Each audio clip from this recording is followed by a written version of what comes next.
I'd like to acknowledge the Ngunnawal people as the traditional owners of the land on which we are meeting this lunchtime and recognise their unique contribution to our environmental and cultural heritage, past, present and future. I extend my respect to all Indigenous people in attendance here this lunchtime. Well, welcome everybody to the National Centre for Social and Economic Modelling's Budget Luncheon on the 2017 Federal Budget, organised in collaboration with The Conversation. My name's Mark Evans and I'm Director of the Institute for Governance and Policy Analysis at the University of Canberra, in which NATSEM is based.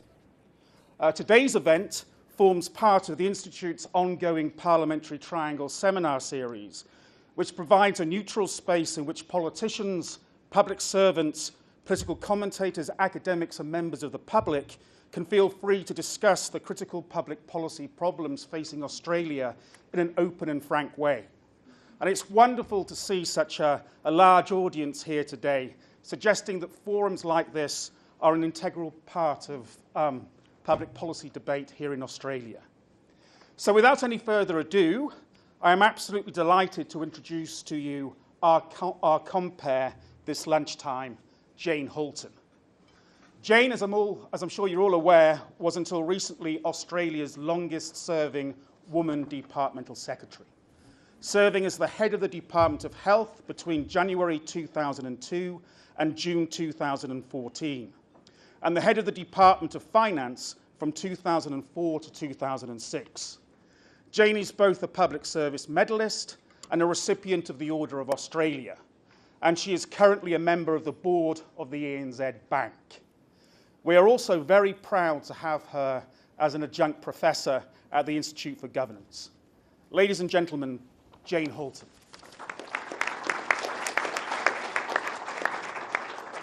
Good afternoon, everybody, and can I also acknowledge traditional owners on whose lands we meet and pay my respects to elders past and present and to any Aboriginal or Torres Strait Islander person who's here today. Welcome. It's a particular pleasure to introduce our panel today, and as a recovering public servant and a continuing policy wonk, it's really lovely to have the boot on the other foot. Minister Canavan and I've just traded notes on the fact that I think the last time we met in any kind of public forum, he was asking me the questions. Payback. I don't know, should it be payback time? We can consider that. But our panel today is a really distinguished one, and it's my pleasure to introduce them. Professor Mark Evans, who's just started our proceedings, I think needs no further introduction. Minister and Senator for Queensland, Matt Canavan, who is the Minister for many things, but including Northern Australia, and is now looking down the gun barrel of an extremely long inland rail route from Queensland to the southern parts of our country. Dr. Jim Chalmers, who is the opposition spokesperson, I presume, not man, on finance, and who comes to budget analysis with a very long and distinguished career, and particularly, most recently, I would observe in terms of the role he played in Wayne Swan's office. Saul Eslake, I'm almost tempted not to say anything more other than the very well-known Saul Eslake. But he's got a particularly finely attuned nose for all matters economic and the things that are going on in our economy and in our community. I should also observe he's a particularly proud Tasmanian, therefore if you look at the publication you've been issued, you will spot that he's been wiped off the map. Yes, he's saying that NATSEM has copied this from the AFL, but he doesn't seem to realise that Canberra is a rugby town more so than an AFL town. So there's another explanation which is probably more sinister. And just finally, Michelle Grattan, who is, I would argue, one, if not the most distinguished political journalist of many generations.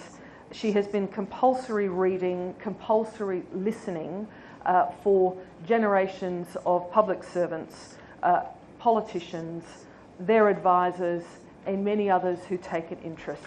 So you can see that your panel is particularly distinguished. We're going to start today by hearing the NATSEM analysis of the budget, and I can see everyone's clutching their pieces of paper, which is good. And then we're going to take you through some questions, including some questions that have been pre-registered by our audience. Thank you for doing that. And noting that today is a sitting day, we will wave our parliamentarians farewell at about 10:02 so they can walk in a dignified fashion to the respective chambers that they are going to and not have to sprint out of here with papers flying. But the panel will go, we anticipate, till about 2 o'clock, just to make sure we've fully covered the issues that you might find of interest. So without, therefore, any further ado, can I invite Mark back to the podium to give you the NATSEM analysis. Thank you, Jane. We've circulated 3 documents to you, our budget commentary, our pre-budget commentary, and our budget 2017 overview. That includes a distributional impact analysis of some of the key budget measures using our innovative new simulation model, StinMod Plus. Many thanks to Dr. Jingjing Li and his team working over most nights this week to get this documentation out into the public realm. We also encourage you to visit our budget website, ozbudget.com, for further data analysis and commentary as it becomes available over the coming weeks. And this will include a regional breakdown of distributional impacts on individual and households in Australia. Now, we've termed the Budget 2017 the populist fair go budget. As Malcolm Turnbull himself put it a couple of days ago, we are a nation of the fair go. It's in our DNA, and our budget will reflect that. This budget will be committed to fairness, opportunity and security, ensuring that Australians are given the opportunity to get ahead. The big ideas underpinning the Australian budget have clearly shifted since 2016, from narratives on whether the budget will repair the economy and an emphasis on jobs and growth delivered through the knowledge economy, to a stronger focus on renewal through big government spending. As Saul Eslake predicted in the conversation, the first budget of the returned Turnbull government will be largely about burying the legacy of its predecessor. So this is a return to big government, warts and all, designed to offer as little room for manoeuvre to the opposition as possible. It also highlights that the 2014 Abbott hockey budget will be viewed as the historic outlier. Indeed, Budget 2017 has all the hallmarks of a pre-election budget and has left many commentators wondering why now and not in election year. A targeted tax and spend fair go, some have said Labour budget, represents a seismic ideological shift from the Treasurer's declaration last year that lower expenditure for lower taxes is the best way to support jobs and growth. Now, there are 3 central mobilising themes emphasised in the budget papers: the listening government, there is no alternative, and good and bad debt. So we now have a listening government. In response to declining trust and confidence in government, there is a populist veneer in Budget 2017. The Prime Minister and the Treasurer have both adopted the language of a listening government in pre-budget speeches, as well as the budget speech itself. I quote, "We are listening. We understand your frustrations. This is a fair and responsible budget." The key populist policy is, of course, the new transaction tax of $6 billion to be levied on Australia's big 5 banks over the next 4 years. Announced without any formal consultation, this measure flies in the face of the popular Australian perception that coalition governments privilege big business, or trade unions in the case of a Labour government. This was the most unexpected measure in Budget 2017. But of course, there was no alternative. The Treasurer has made it clear that Budget 2017 is Plan B, as the Senate did not approve big-ticket fiscal consolidation measures in Budget 2014. This is demonstrated in the formal termination of the zombie spending cuts, which the Senate didn't pass, left over from the 2014 budget. The key tax to help stabilise spending through revenue is the increased Medicare levy, which will be paid by all Australians and will be used to offset the operational deficit in the National Disability Insurance Scheme. Good and bad debt. The narrative of good and bad debt also pervades the 2017 budget and is used to justify a significant federal commitment to infrastructural spending of $75 billion, although spread over 10 years. The notion of good debt being that government borrowing to fund targeted infrastructure and investment at a time of record low interest rates, will that continue, has strong economic and public value. The suite of measures have been happy reading for every state and territory, including Tasmania, but of course not the Australian Capital Territory. Funny that. Inevitably, there are also some contested assumptions underpinning the budget which will need to be monitored carefully. The Treasurer's statement that the signs of an improving economy are there to be seen, the global economic outlook is improving, is at best optimistic and leaves Australia highly vulnerable to vacillations in the global economy, particularly those emanating from China. The evidence remains thin on whether a continued focus on small and medium-sized businesses, however innovative, is the key to high economic performance in the global economy. Indeed, performance data on the growth centres in the National Innovation and Science Agenda remains limited. We also have no idea as to whether significant investment in infrastructure will deliver large dividends to the Australian economy, nor do we know whether the big five banks will pass on the costs of the new transaction levy to their customers. Moreover, the creation of new state-owned enterprises such as the Western Sydney Airport Corporation and the buyback of the Snowy Hydro scheme are strange occurrences under a Liberal-led government and appear at odds with international trends. So in summary, we believe this is an artful budget. The first Morrison-Turnbull budget displayed a degree of fiscal responsibility and balance, but without engaging in the radical adjustments required to transform Australia's economy. The challenge was to achieve, in George Megalogenis's terms, a balancing act between staving off recession and effecting a new politics of change and renewal. As Megalogenis argued at the time, this would require courageous leadership, and the 2016 budget fell short in this regard. In contrast, the 2017 package seeks to address the problem of anti-politics that fueled Brexit and Donald Trump's presidential election, and the rise of the independents in the 2016 Australian federal election. As an example of statecraft, the budget includes some artful measures for bridging the disconnect between government and citizen.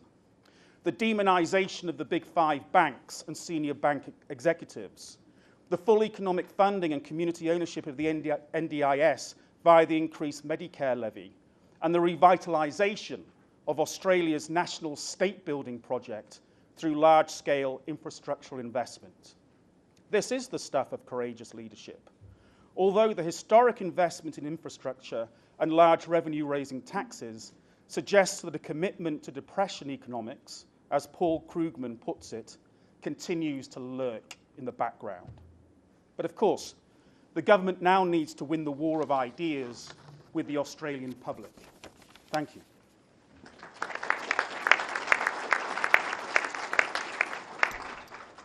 Thank you, Mark. We'll now hear from Minister Canavan, to be followed by Chalmers.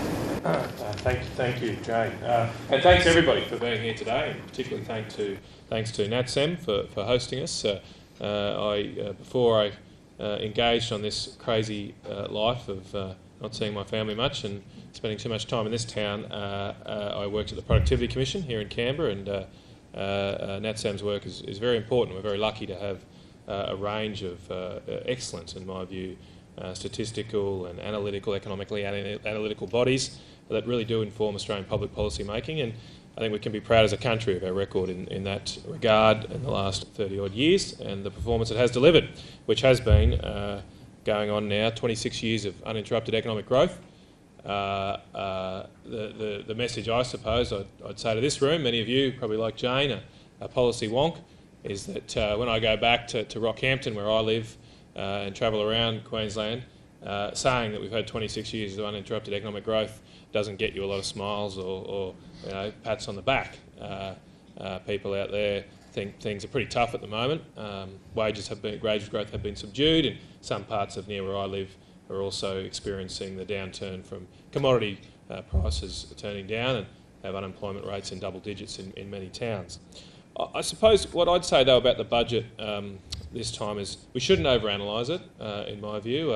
I think, Mark, you had some very interesting analysis there, but I don't quite accept that we're moving back to the days of big government or anything like that. I think if I can try and give those that aren't in politics an insight into the Liberal National parties, and I'm in the National Party here in Canberra, is despite some observations from outsiders, we're not particularly ideological as a party. Particularly the Nationals Party, we're very practical. We're practical people, small business people, farmers. We have a certain view about the world. We think there should be low taxes, smaller government generally. We should let people largely live their own lives and pursue their own dreams. That's our philosophy. But in broad terms, when we come to government, we often make decisions where we think, well, we just do what works. And if I can use an example, in the last couple of months, in my portfolio as the Minister for Resources, we're going to establish a gas export licensing scheme. And I did a lot of media on the back of that, and a lot of journalists would put to me, oh, you shouldn't be doing this, you're a Liberal government, you can't be licensing exports. But the response is, well, we just do what works. We're practical people. And we've got a situation on energy prices and gas, we've got to fix it. This was not our most ideal circumstance, not something we started with. Let's export, let's license exports, not something we took to the election. But we're facing a shortage, and let's just try and act to fix it. And likewise here in the budget, I think, is the way to sum that up, that we're just trying to fix it. We clearly still do have a budget balance issue. We still do have deficits that are very, very high, and we have had difficulties in putting through savings through the Parliament. Be that as it may, since the election, since the 2013 election when we came to government, we have put through savings now that total $100 billion. So our debt would be $100 billion higher if it was not for those measures that were largely introduced in the 14-15 budget. And since the last election, $25 billion has been passed, with a lot with the support of the Labor Party in late last year. So they have been substantial achievements in progress in trying to get our budget back under control. But we're not there yet, and that's why we've had to take decisions in this budget to increase the Medicare levy to pay for a very important scheme in the disability insurance scheme. And to impose a levy on the banks, again something that some people would think, well, the Liberal National Party wouldn't or shouldn't do that. But what are the alternatives if we can't get our savings through? The alternative is we continue to rack it up on the credit card, we continue to increase our debt further than what it's going to be and impose those costs on future Australians. A very important part of this budget is that from next year, from next financial year, we won't be borrowing money to pay for ordinary expenses. So from next financial year, the deficit, which will be in the order of $20 billion, will be going towards paying for infrastructure and other assets, defence assets, not for ordinary recurrent expenditure. That's an important milestone. We want to get back to surplus, of course, over the lifetime over the next 4 years, but it does show we are making progress. We are ensuring that spending growth over the next 4 years will average below 2% a year in real terms, which is lower than any other government has achieved since, and it has been under that while we've been in government for the last 4 years, since the late 1980s when Bob Hawke and Paul Keating did cut back quite heavily in the late 1980s. So we are making this a budget that makes progress. It's a budget that tries to focus on the practical things we can do to improve the situations that Australians have, and while still investing in important projects like the Inland Rail that was mentioned, like Western Sydney Airport. In my area, continue to invest in Northern Australia, where there are huge opportunities in agriculture and mining and tourism. And I do think, as the Treasurer said, there are better days ahead. We have a very strong economy. We've got a mining sector on the bounce now. One thing, if I have one more comment, as the Resources Minister, the terms of trade this last year have gone up 16.5% thanks to higher iron ore and coal prices, and that's been a very important contributor to the budget situation we have, defying expectations in that regard. So we still need to invest in those sectors that make us money as a country, and that is agriculture, it is mining, hopefully still manufacturing if we can deal with the electricity price situation. Those are the things that we produce that put things on the boat so that we can build this room. I doubt there's probably one product that was built here in Australia in this room. I reckon everything's probably imported. Microphones, iPads, phones, the fabric for those chairs. And that's all great. We have a high standard of living, but we've got to put something on the boat, go in the other direction to pay for all these things, and that is often our agriculture, mining and natural resource sectors. And thank you. God bless.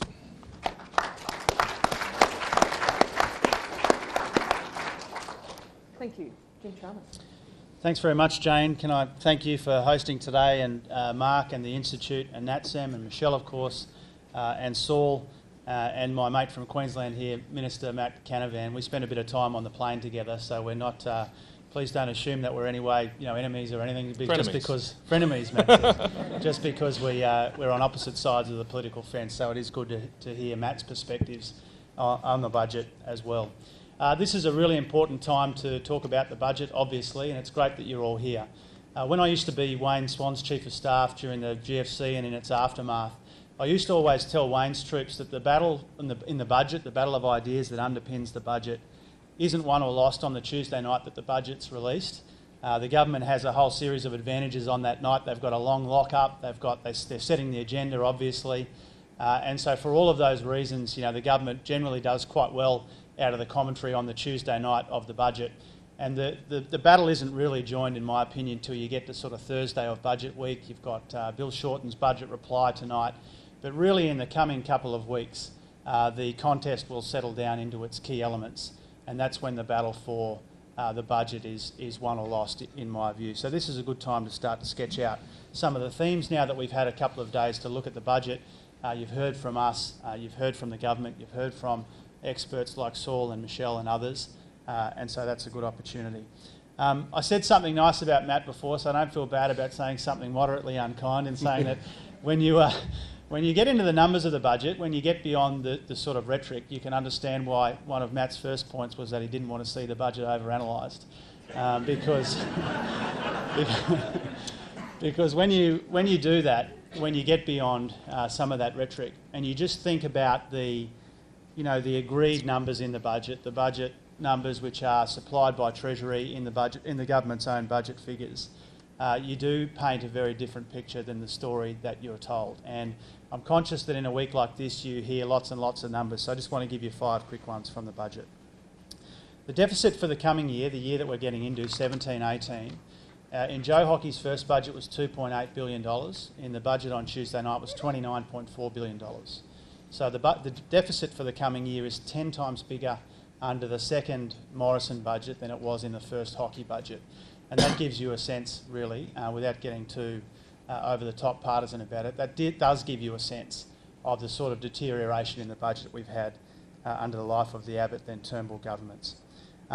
Related to that, we've still got record net debt for the next 3 years. So net debt, the measure that the government prefers to use, is still at record levels in Australian history for the next 3 years.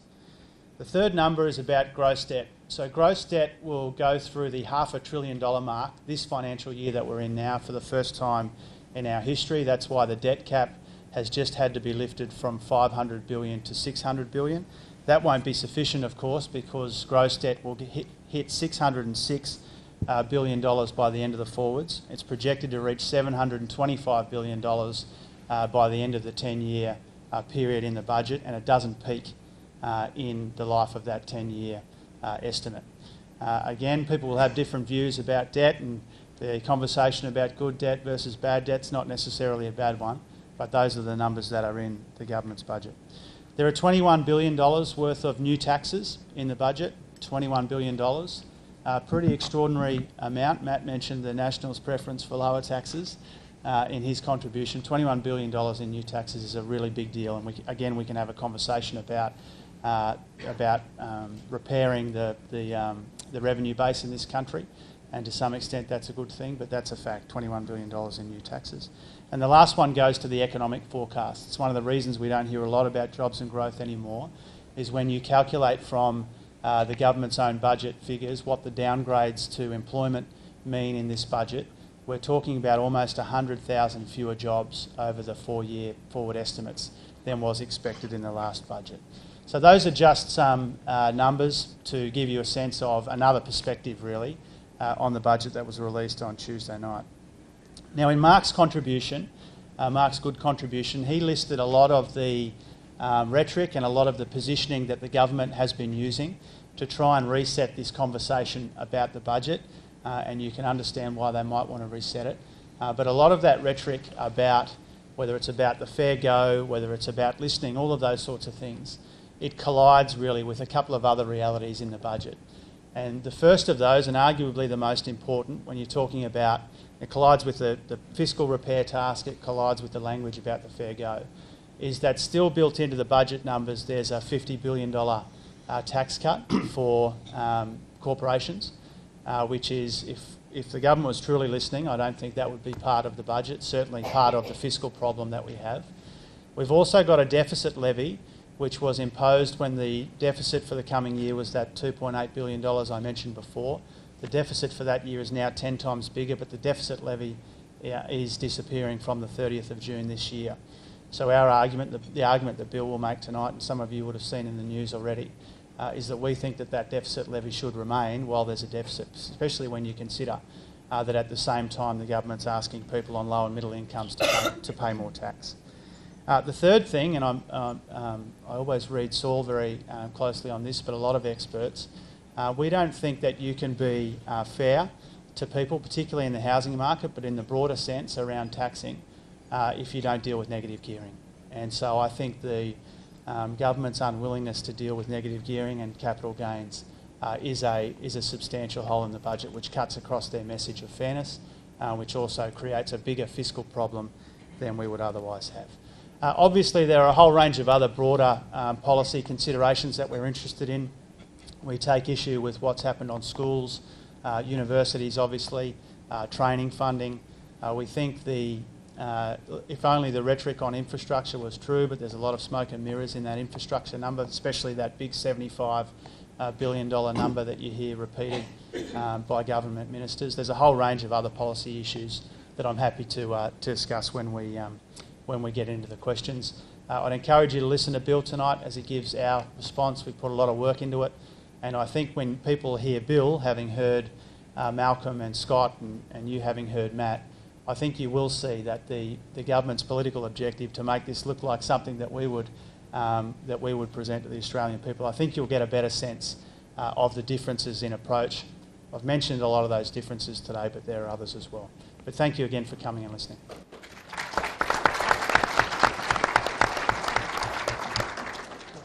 Thank you, and I think I should start by complimenting our speakers on taking Michelle's instruction about time very much to heart. Well done. And with that in mind, I am conscious, because they will be rushing off to question time, given that a number of you took the time to put in some questions, I'm actually going to start with those questions to our political panellists. So, Matt Canavan.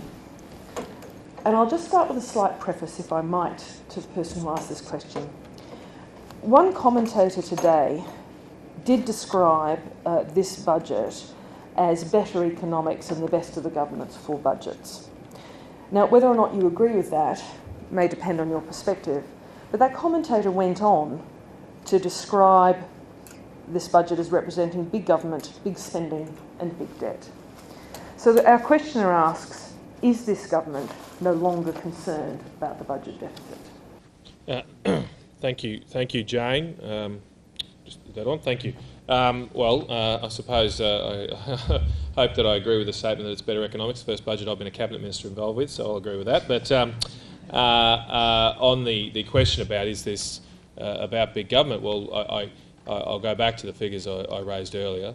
That spending growth under this government has been under 2% in real terms. Now, to put that in context, when in the medium-term projections, beyond the forward estimates, spending growth at the Commonwealth level is assumed to go back to close to its long-term average based on population growth and other assumptions at 2.9% per year in real terms. So by keeping it below 2% in real terms has been, I think, an achievement, particularly in the context of an environment where it's been difficult to achieve savings in government spending. I don't think the Australian people are in a mood to collectively sacrifice at the moment. We don't have an imminent crisis in this country in terms of our ability to borrow overseas or a balance of payments issue or a recession. And so it's very, very difficult to convince the Australian people that you need to tighten your belts, we need to pull back spending because of the debt issues that I completely agree that Jim raised. These are massive issues facing our country that we're going to tick past $500 billion in debt this year. But we're often, as the coalition, accused on one hand of cutting too much and being uncaring, And then on the other, oh well, you've got this massive debt. Well, you can't and shouldn't be allowed to consistently hold both of those positions, which often is the case. I think what we're trying to do is track a middle road through that. We have tried to prudently in the last few years save money. We haven't always been successful through the Senate, but now we're looking at other ways of doing that to keeping spending growth down, to keep the size of government at around 25% of GDP, which is achieved in this budget, which is still relatively small relative to the rest of the world, and is a proper balance between having as small a government as possible, but as large as necessary to provide the services that Australians expect. And a follow-up, if I might, Matt Canavan, you have just made a great virtue of spending growing at less than 2%, which I agree with wholeheartedly. And indeed, I think we've all heard the Treasurer make exactly the same point. But to what extent, given the absence of significant savings in this budget, is that just good luck? Well, I don't think it's been a result of good luck at all.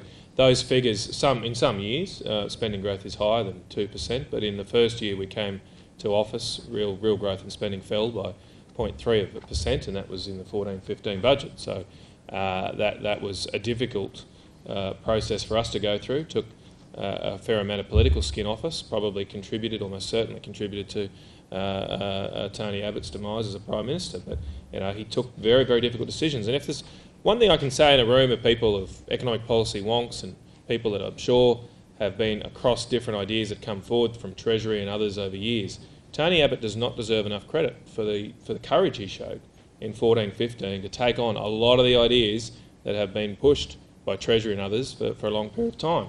Ideas like re-indexising the fuel excise, which we successfully did, which is the right decision to do. Ideas like the Medicare co-payment, which we weren't successful in getting through, but it's been ideas been kicking around since Paul Keating's days. He refused to provide assistance to Ford and Halton, something my friends at the Productivity Commission would have loudly applauded. But he doesn't get much credit as being a reformist Prime Minister, and I think that's because the political commentary here, if I can suggest, don't particularly like Tony for other reasons.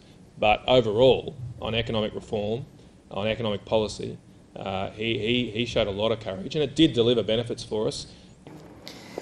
Moving to another question from the audience, and again, if I might, with a slight preamble. Any of us who listened to the Treasurer's Press Club speech yesterday would, I think, have been particularly struck by the beginning of that speech. And I took down the language that was being used by the Treasurer. Meeting in the middle, getting things done, fair, credible, responsible. All language I think we've heard reflected here. So, Jim Chalmers, from an audience member, there no longer appears to be a great deal of difference between the parties on economic fundamentals. Given this is it now possible to develop long-term funding compacts to deal with long-term problems such as ageing, infrastructure and regional development? I still think, as I said in my opening remarks, that there are substantial differences between the parties. Both parties would like to see that those levels of debt and deficit that I mentioned earlier are lower. I don't agree with Matt's characterisation a moment ago where he said you either cut too hard or you let things blow out. There's obviously a fairer middle path, and our fairer middle path says let's not give $50 billion to multinational corporations in a tax cut. Let's deal with negative gearing and capital gains. Let's continue the deficit levy while there's a deficit. I don't think those are unreasonable policy propositions. I think they're very middle of the road, very common sense things when we've got a deficit as big as I described before, and we've got debt blowing out as I described before as well. I think it would be a mistake. It's possible to understand that from time to time we will agree, and Matt was good enough to acknowledge in his comments before, that from time to time we do find a budget saving or a tax change that we agree on. And that doesn't always get a lot of attention because people are interested in the broader conflict and the broader contest.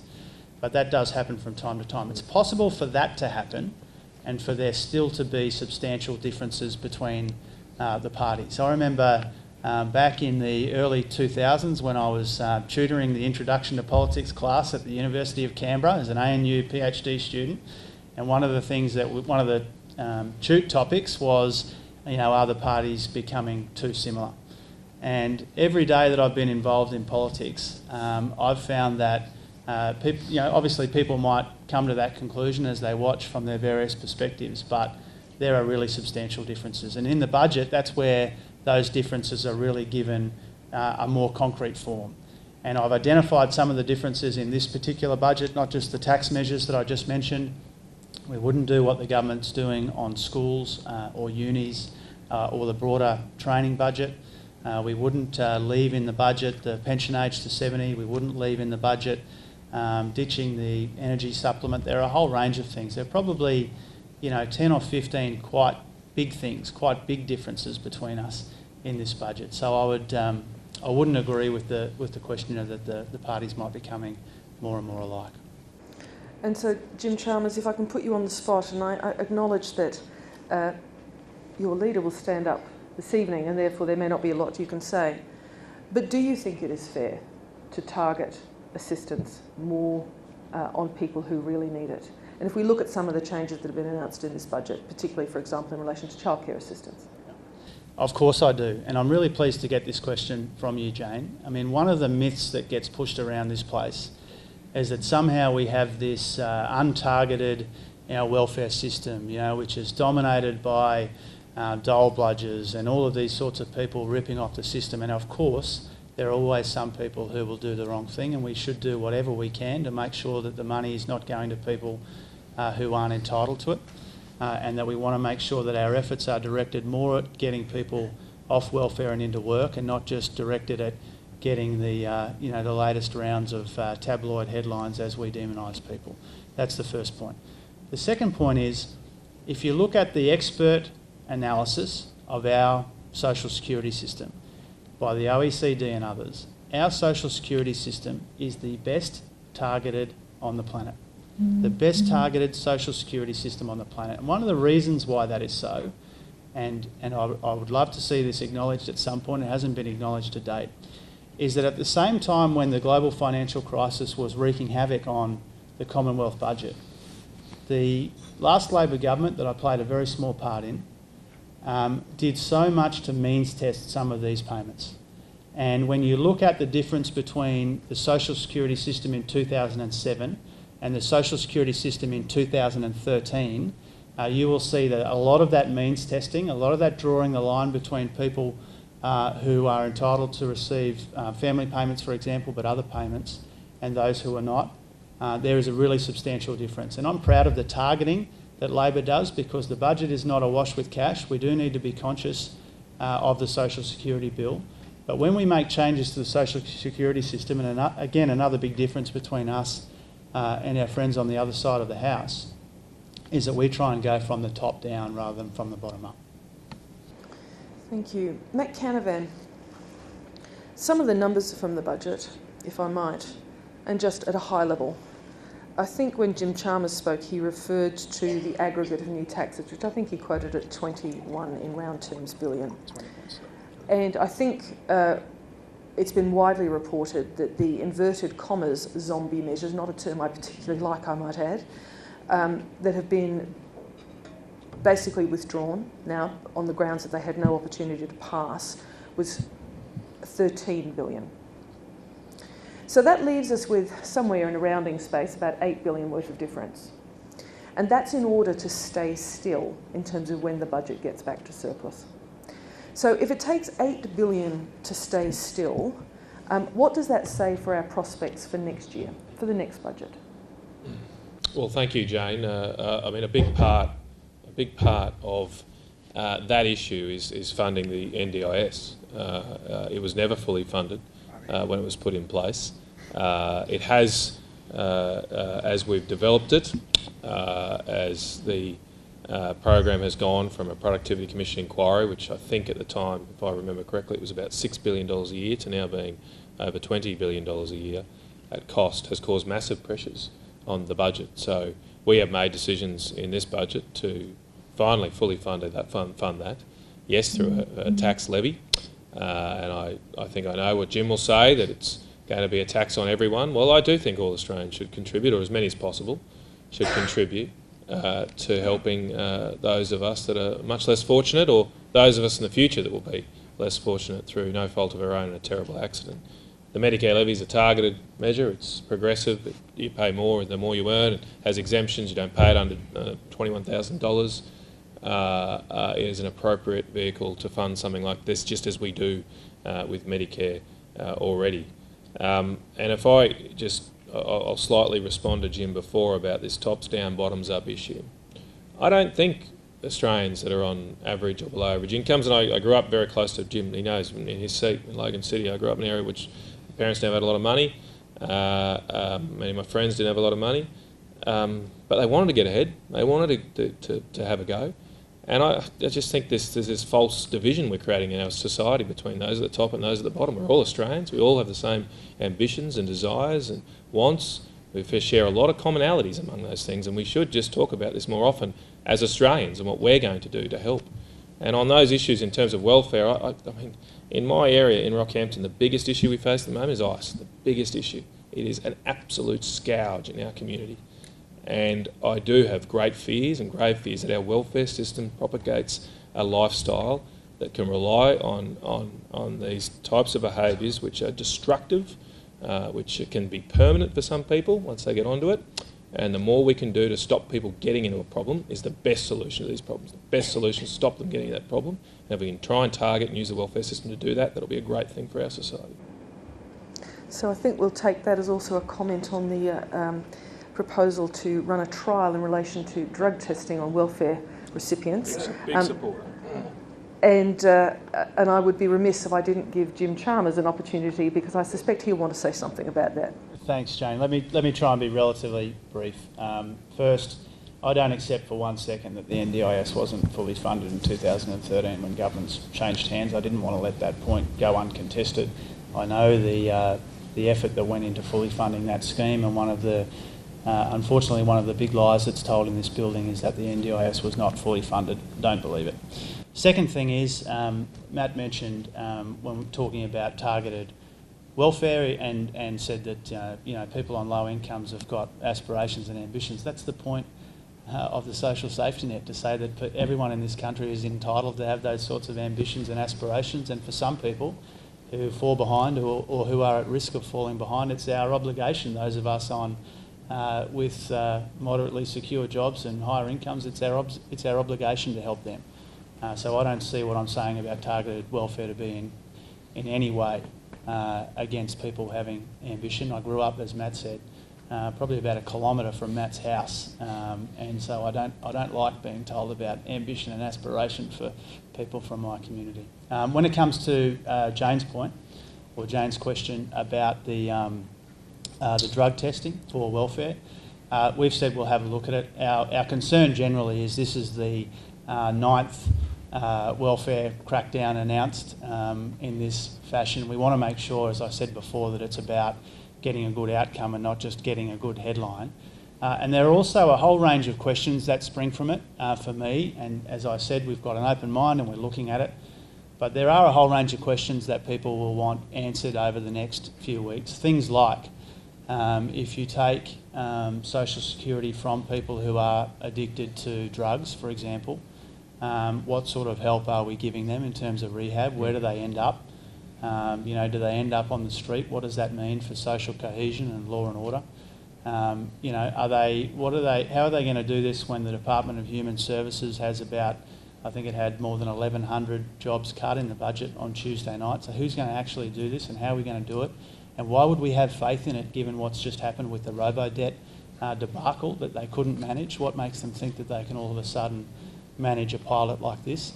So for me, there are a whole range of questions, and I think before the government wants the community to sign up for this beyond, the front page of the telly, to be frank, if they want the community to actually buy into this, then they need to give people comfort that those questions can be adequately and satisfactorily answered.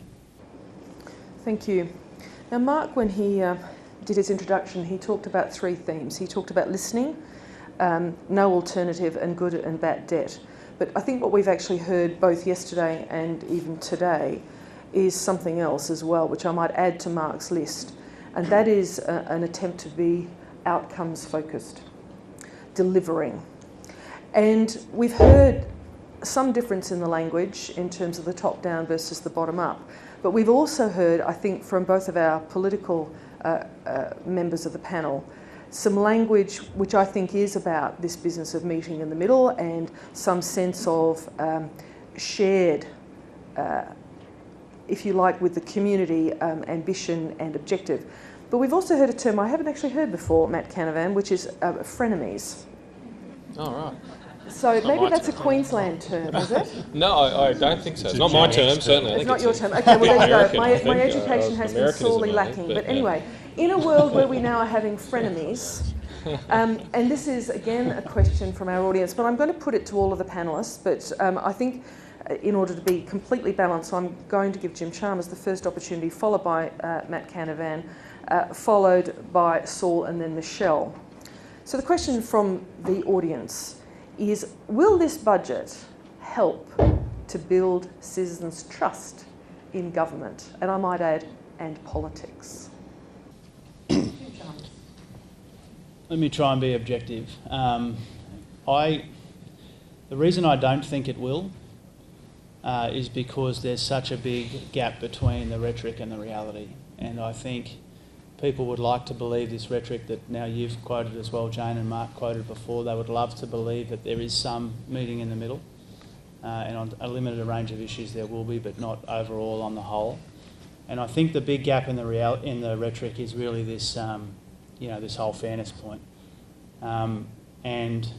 There's a story in the Daily Telly about 6 months ago. The government had spent $200,000 on a focus group research to work out what the budget should be about. And I'm being censored now.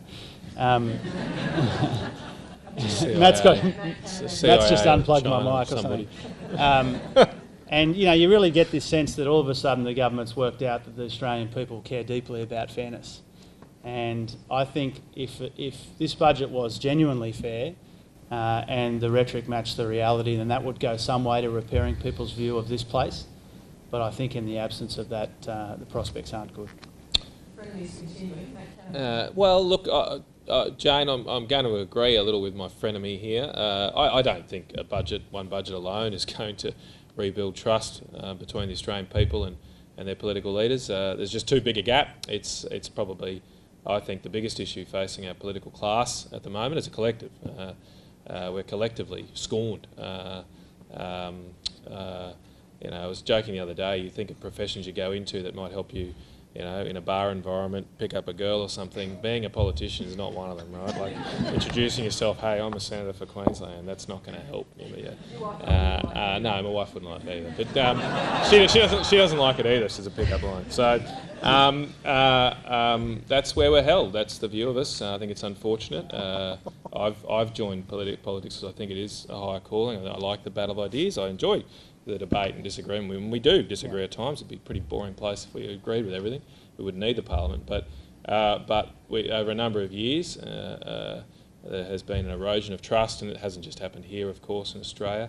But one budget's not going to repair that. The only way you repair a relationship, extending the conjugal analogy is, you do it over time. You build a relationship with your wife, with your kids. You build that up over time, and you damage that relationship when you break trust, break promises, and those things, and misuse entitlements. That's happened. We've done that. That people hate that. They really hate that. And the only way we're going to regain trust is to be better behaved over a longer period of time, and then they might come back to us. I'm a bit worried about the marital analogy here, Matt Canavan. But Jane, I'm very happy to admit that I met my wife in a bar. But it was in Washington, D.C.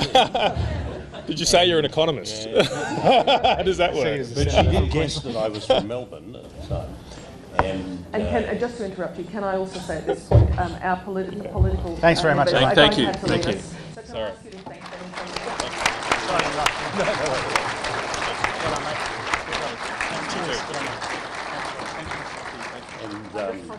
It is more than my life is worth not to allow them to get onto the floor of the respective chamber in a timely fashion. So, Paul. I mention that only because it was almost 30 years ago to this week And we still argue as to who picked up whom, but she's a very forthright woman, is my wife, as you would expect being an American. But I mention all of that stuff partly because, to go to your question about whether this budget restores people's faith in politics, I don't think that there has been anything like the same erosion of trust in politicians and government in this country as there has been in Europe and in the United States. And there are a number of reasons for that, but I think one of them is that our political system and our governments of both persuasions have delivered better outcomes for a bigger proportion of the population than is the case in the US and in most European countries. You know, the fact that we've gone without recession for that period of time is part of that story. The fact that, as Jim Chalmers said, our welfare system does a much better job of preventing people from falling into holes than the welfare systems of other countries do is part of that story. But I'd also argue that compulsory voting and compulsory preferential voting gives the winners of our elections more legitimacy than in countries where you can get elected with about 23% of the people who are entitled to vote actually casting a vote in favour of the winning candidates. And if Britain had compulsory voting, they would probably still be in the European Union. If the United States had had preferential voting, George Bush wouldn't have been the president in 2000. He might have been in 2004. And maybe there would have been a different outcome to the 2016 election as well. So, as I say, I don't think there's been the same erosion of trust. To the extent that there has been, I think it's been more the result of the behaviour of individual politicians with regard to their entitlements and the like than it has been to the way overall that they have governed. And it's been because of their inability to tell coherent stories about what they want to do, why they want to do it, and how they're going to get there. I think part of the generally good Australian experience of the last 30 years is that we had a sequence of governments that appreciated the need for major reform, had the capacity to explain to the public why those reforms were necessary and why, in the end, the results would be good. So John Howard used to say, for example, that the Australian public would cop unpleasant measures if they could see that they were necessary and if they were persuaded that they were fair.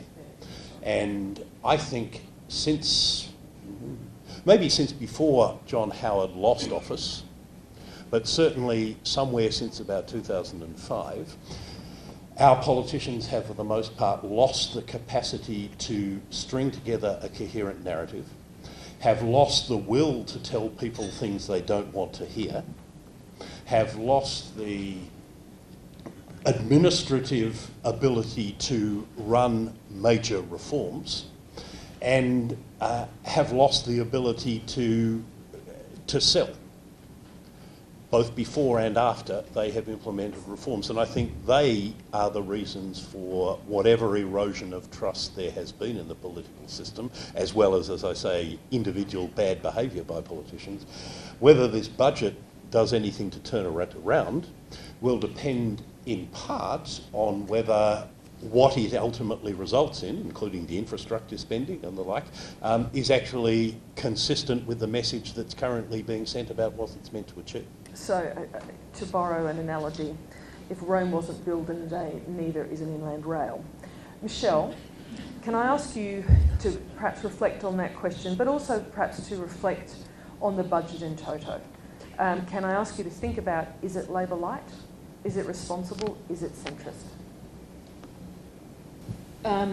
Just to start with the question of trust, I don't think that the budget will restore trust in the political system generally. I think that we've seen an erosion of that over decades. It goes to very fundamental issues of political behaviour and the way politics is presented and other things, and really no one thing will turn that around, and I don't actually think it'll be turned around anytime soon. But I think that what the government desperately needs for this budget is for it to restore some faith, if I can use that word rather than trust, faith in the government. It needs it to do the job that the 2001 budget did for the Howard government, and that is, when the government is in an absolute hole, to start a rebuilding process. Now, whether that happens or not is vital for Malcolm Turnbull, but I think hard to predict, because people can take one of two attitudes. They can say that, yes, we accept the government's line that it's now clothed in more pragmatic, softer garments, that it's seen that it can't do things the crash-through way, that it is listening, that it is taking a pragmatic attitude, moderating a number of its positions. Therefore, the old Malcolm that we thought we knew has come back again, and we'll put our faith back in him. On the other hand, the public might take the attitude, well, it just goes to show how they'll do anything to try and get votes. They'll throw out old positions, they'll take up new lines, they'll say that was black but it's now white, and they're just the same old politicians. We won't know this for a while because normally budgets don't get bounces in the polls. I think that it takes some time for the whole package to percolate through and for people to make their judgments. On the other hand, I think Turnbull will be desperately hoping that the budget does break the mould in terms of polling and does produce some short-term bounce, because so much of our politics today and so much of the politics within parties depends on poll to poll. And therefore, if there's no early evidence that the budget's done something for the government, then morale will go down in the ranks of coalition backbenchers, and the government will face another round of problems. So there's quite a lot hanging on the reaction to this budget. If I could make just a couple of other points, not necessarily a very coherent answer to Jane's question, which I've already sort of vaguely forgotten. I might have to be reminded. But I want to make one point about the bank tax, because what comes to mind as we hear the banks screaming is the mining tax, and could the banks do what the mining companies did? Well, I think the answer is no, for a couple of very simple reasons.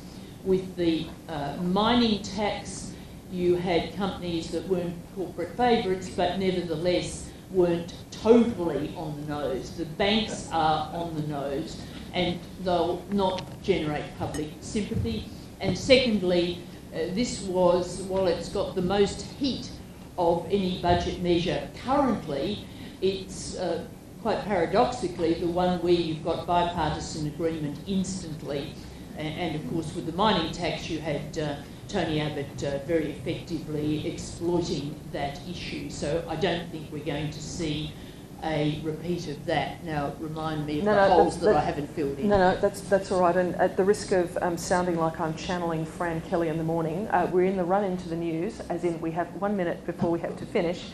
So let me ask, and we sadly have not had time to talk necessarily about the meaning of the word absorb, and anybody who's been a public servant for a long time will understand that the word absorb comes with many meanings, but including cutting costs and other things. So a 1 or 2 word answer, if I can. Mark described the budget as artful. George Megalogenis called for courageous leadership.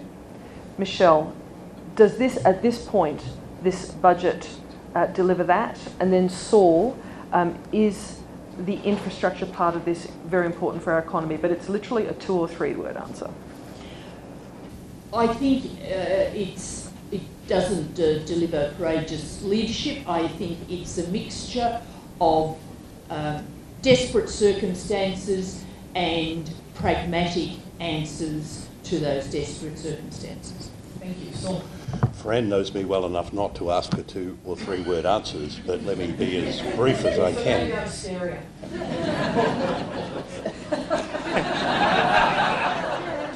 Infrastructure spending in this budget will, according to Table 2... See, aren't you getting value for money? Will decline from 51 billion in 2017-18 to 39 billion in 2020-21. Yes. In other words, infrastructure spending is going to decline in this budget. The government could put more infrastructure spending into future budgets, but then how do they get back to the surplus that they are forecasting to have? As a general proposition, I think drawing a distinction between, quote, good debt and bad debt is a good thing and consistent with the advice that the Reserve Bank and others have been giving the government. But for it to be really good debt, it requires, as the budget papers say, rigorous program assessment and rigorous project assessment and program evaluation to which all government spending should be subject. For this government, the evidentiary test is what people with a vested interest think about it while they're under the influence of alcohol. That is otherwise known as the pub test. And in my view, some of the infrastructure spending that is proposed in this budget, in particular what I call the Galagamboan to Gilgandra Express, would not pass any kind of coherent program evaluation. So not all of this debt is good debt, and some of it is as bad as debt that is incurred, to use a phrase Morrison used on another occasion, as borrowing to put food on the table. So I think the answer to that was not really. But it was more fun saying it the way I did. And the art of a decent public servant is synthesis, as we know. So I am conscious of everyone's time, and we, I think, have gone past the time at which Red Simons would have gonged us off. So can I firstly thank NATSEM for their commitment to bringing this kind of debate to all of those who are interested. In absentia, I will thank our political panellists for firstly attending in their candour, and obviously thanks to Saul and Michelle, and to thank you for your questions, and thank you so much for coming.